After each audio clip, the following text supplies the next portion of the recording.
and welcome to the Midsummer Night's Dream Talkback. I'm KC, I'm a member of TAS, and right now we'll start with Karis. We're going to go down the line and introduce to name, pronouns, and what you did. So, okay.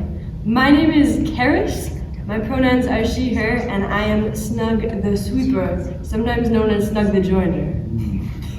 My name is Jacob. I played Nick Bottom, and my pronouns are he, him.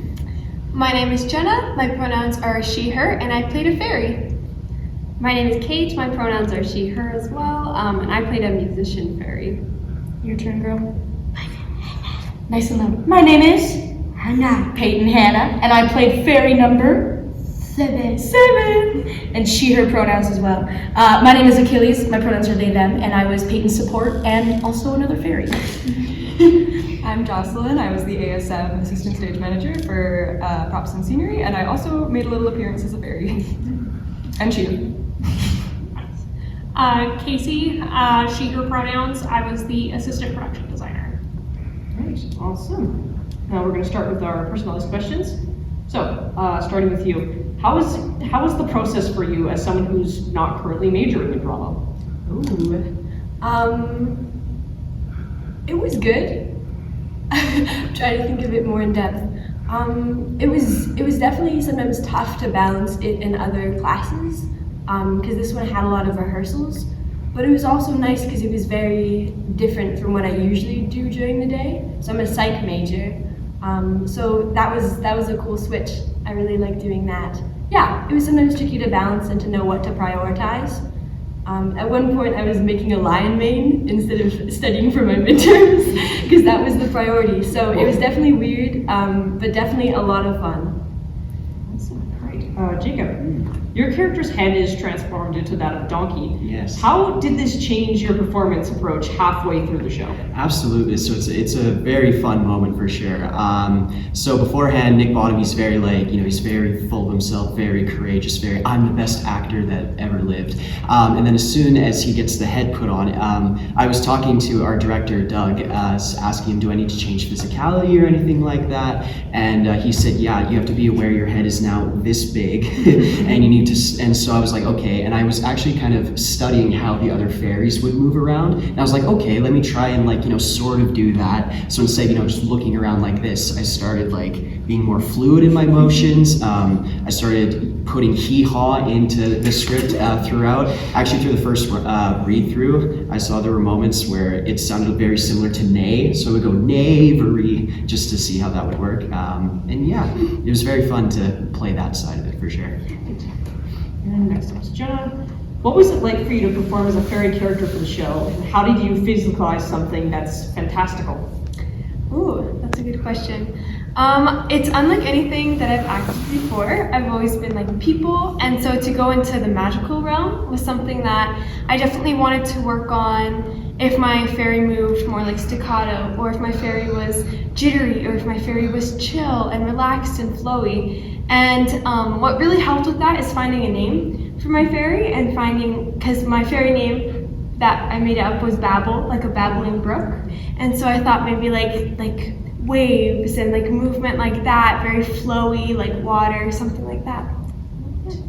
And Kate, being one of the musical fairies, how did you approach your instrument through the lens of a character that isn't really necessarily a human?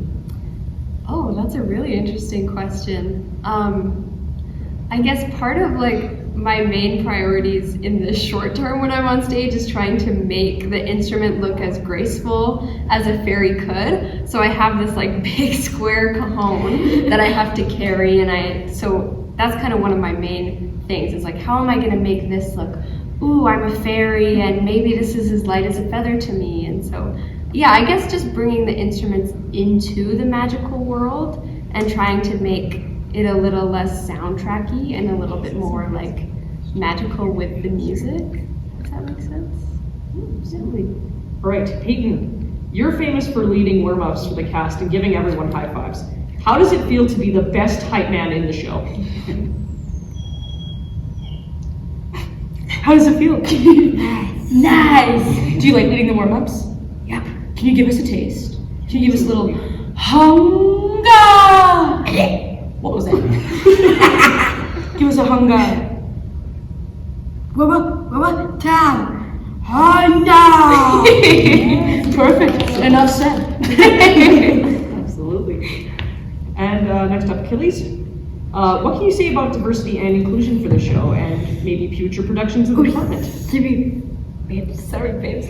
Yeah, I mean, inclusion and diversity is something that was really important to me with this show. Is working with Peyton and her audition process. She worked so hard to get into the show and has such a big passion and joy for theater that we were like, this is fantastic that she has gotten a spot and gets a chance. Oh, I was right. Gets a chance to show her skills off. And inclusion it looks like a lot of different things, especially in the world of theater. Like it can be as simple as, you know, we gave Brooke a sticker to put on the ground for auditions so Peyton knew where to stand. It can be stuff like adapting makeup and costumes and stuff like that to be a little bit easier sensory-wise, adapting choreography and blocking to still make her have fun and look like she's enjoying it and she knows what she's doing and nothing is outside of her abilities, but we're not underestimating her either. And inclusion also looks like finding the parts that she really shines in and, you know, like finding out what those strengths are and how we're able to showcase those as well. Like she has a couple really nice standout moments that are really important to us because it's like, yes, this is what she wants to do and she's having fun doing these parts. But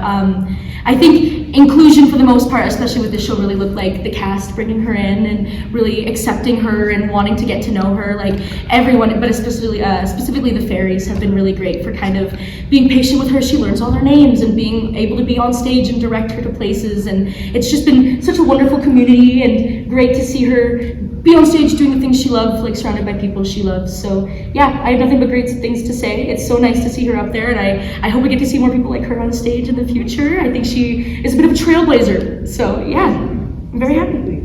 Yeah, great. Next is Jocelyn. How did you balance your task as an ASM and fairy performer on the show? Oh yes.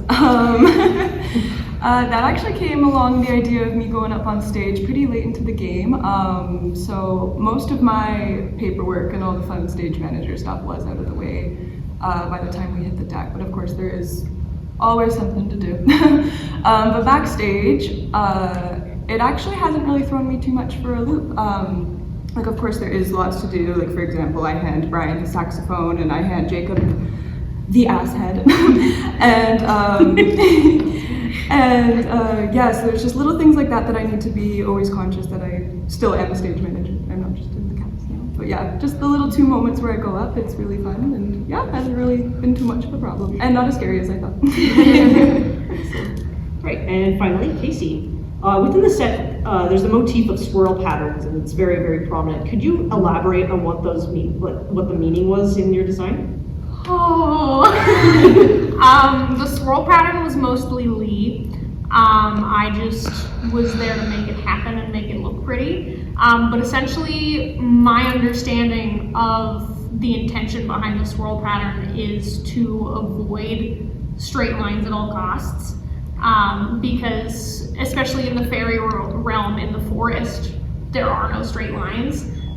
So we wanted really like natural, flowy lines all the time, everywhere, just to really lean into that whimsical, swirly vibe.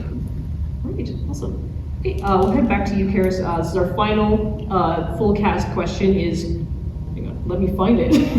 Let's make sure I do it right. Okay, favorite moment during the process?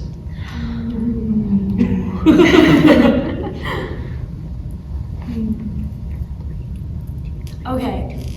This is gonna be like an extended moment, but in Shakespeare shows, it's a lot of like one group working with that group and being separate, and you get to find and discover really fun things within your group. But I'd say my favorite moment it was like when we kind of did the full run through, and we got to like sit and see everyone else's moments, and people got to see our moments, and we really got to like celebrate that together. I thought that was super cool, and like I felt like it was also kind of an honor to like be in a group where I'm like, oh, these are fun moments and these are fun moments, and my fun moment is also being celebrated. Like it was cool to be in a crew where there was just so much good stuff going on, and to be a part of that. Ooh, yeah, you took mine. I would probably say one of my favorite moments of the process for any show really is going from the rehearsal hall to the main stage, because at least for me, I had no idea what the stage was going to look like apart from what the little diorama that we saw like way back in the beginning looked like. So to go from, a black box like this to actually seeing it just put it on a whole new level of, oh my god, this is so cool, like this is what the world is really going to look like. The space is massive, we have all this room to play, and yeah, even doing like one full dress run through on that space was easily my favorite bit, because that's when it really felt like, oh wow, we have a show, this is really what we're going to be doing for the next 7 performances, which was really cool. I would say one of my favorite moments would probably be when we got into the space, and it was actually Q2Q, where we had so much time waiting in the green room that I really got to know people who weren't just the fairies. Because for a long time it was like, again, like what Karis was saying, it's like you have one group and another group and another group, and then when we all would come together for when we're not on stage at that scene, and it would be sometimes for even a couple hours, it was just so fun to be able to talk to each other and really like dive into not even just about the play, but just personally, stuff like that. And then it makes the scenes on stage feel so much more unifying. And so it just like, it built such a community even off stage that I can feel now on stage. I make eye contact with people and I'm like, oh, like we know each other now. And there's like that kind of, I don't know, like that connection that maybe was a bit harder to find during rehearsal. Yeah. Karis definitely stole mine too. Another one of my favorite moments was just kind of coming together in the initial stages of the process and tackling the music, because we had a recent graduate from MacEwan University. His name's Grant. He was the composer for the show, and when we were first introduced to the music, we got the cast together, it's early on a Saturday morning, really early in the process, and Sidel Crawford, who was our music director, she was just like, here's the music, learn it, sing it right now. And we're like, okay, and just seeing the cast shine, like in a drama production where being musical wasn't really criteria for getting in the show. It's not a musical play. Well, it is a musical play, but it's not a musical. It was beautiful. It was amazing to see everybody just thrive and just give something of themselves in that time. It's very vulnerable, and everyone rose to it. So yeah, it was beautiful. All right, Diva, your turn. I like.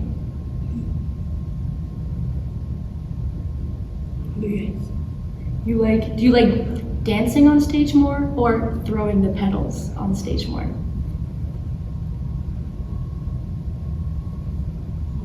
Which one?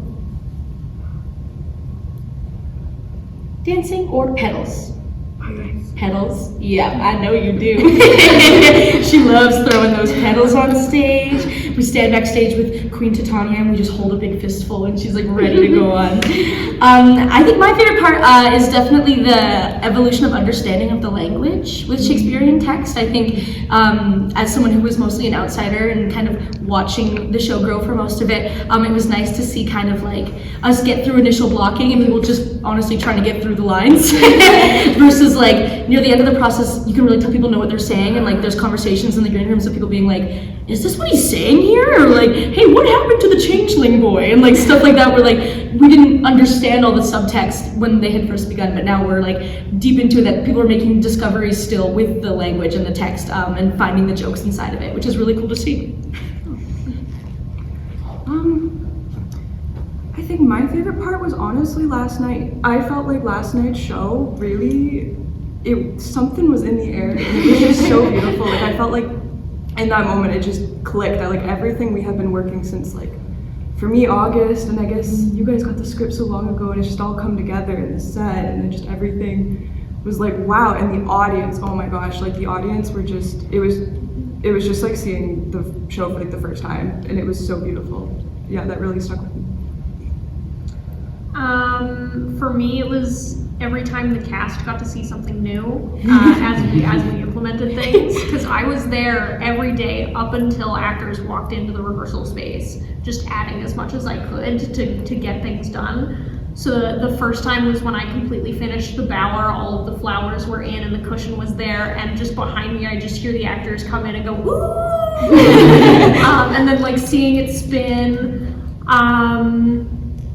And when we did the puck orb thing, where Puck lets it go, Lee was up in the grid pulling it, so I just like pushed it up, and everyone couldn't see the string, so everyone just started freaking out, like, what's it doing? So it was magical to me that even to the actors it was magical. So it really showed that it was going to be great for an audience. Awesome. Well, thank you guys for giving us your time for our talkback. Just thank you guys so much, and thank you for watching. We'll hope to see you at the next talkback. We'll see ya. Thank you.